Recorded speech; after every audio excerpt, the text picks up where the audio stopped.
Let me ask you something personal. You work hard. You show up every day. You skip the coffee, skip the vacation, skip the little luxuries just to save money.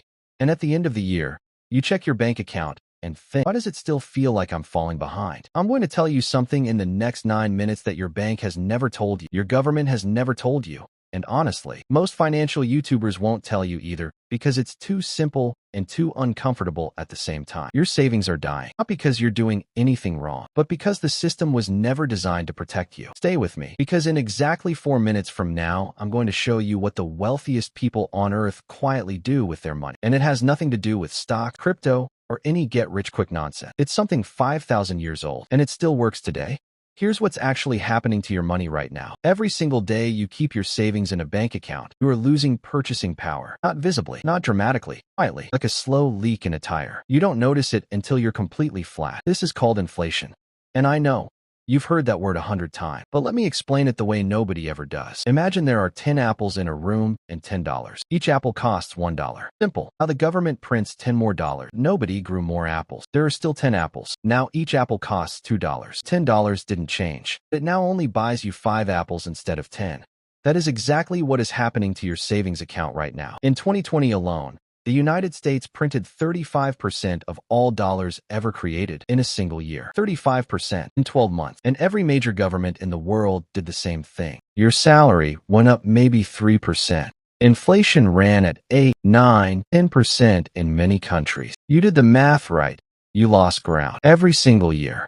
And your bank? They gave you 2% interest and called it a savings account. That's not saving. That's losing slowly with a smile. Now here's where it gets interesting. And this is the part one want you to really pay attention to. The same banks that told you to keep your money in cash, those exact institutions have been buying gold at the fastest rate in 50 years. In 2024, central banks around the world purchased more gold than any year since 1974. They know something. Now I'm going to tell you what it is. Gold cannot be printed. That's it. That's the whole secret. No government on earth can create more gold out of thin air.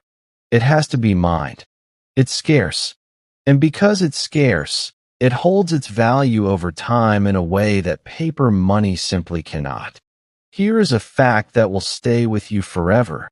In 1920, a fine tailored men's suit cost roughly 1 ounce of gold, which was about $20 at the time. Today, a fine tailored men's suit costs somewhere between $1,500 and $2,000. And 1 ounce of gold today? Also around $3,000 to $5,000. Gold is still buying you the same suit. 100 years later, the dollar is not. This is not a coincidence. This is not luck. This is math. And right now I want you to do one thing.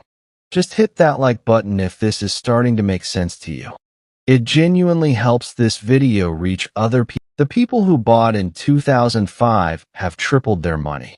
The second mistake is buying everything at once. Never do this with any asset. Instead, use something called dollar cost averaging.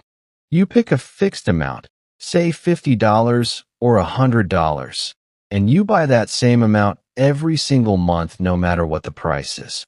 When price is high, you buy a little. When price is low, you buy more. Over time, your average cost smooths out, and you stop obsessing over daily price movements. The third mistake is putting too much in. Gold is not a get-rich vehicle. It is a protect-your-wealth vehicle. A simple starting rule that most financial advisors privately use. 10 to 20% of your savings in gold. The rest stays flexible. You are not going all in. You are simply stopping the bleeding. The fourth mistake, and this one costs people real money, is buying the wrong type of gold. There is physical gold, meaning actual coins and bars you hold in your hand. And there is paper gold, meaning ETFs and digital certificates that track the gold price. Both have their place. But if you are a complete beginner and you want the simplest possible entry point with no storage headache, gold ETFs are where you start. The two biggest and most trusted ones are GLD and IU. They trade exactly like stocks. You can buy them in minutes. So here is your exact action plan starting this week. Calculate your total savings, whatever that number is. Take 10% of it. That is your starting allocation. Open a brokerage account if you don't have one. Fidelity, Charles Schwab, or even Robinhood works perfectly for this.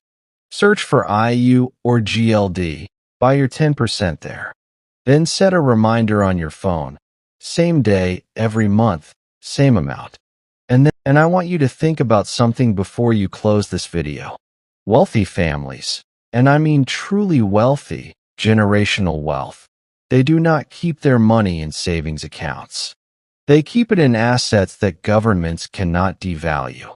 Gold, real estate, businesses, things that exist in the real world.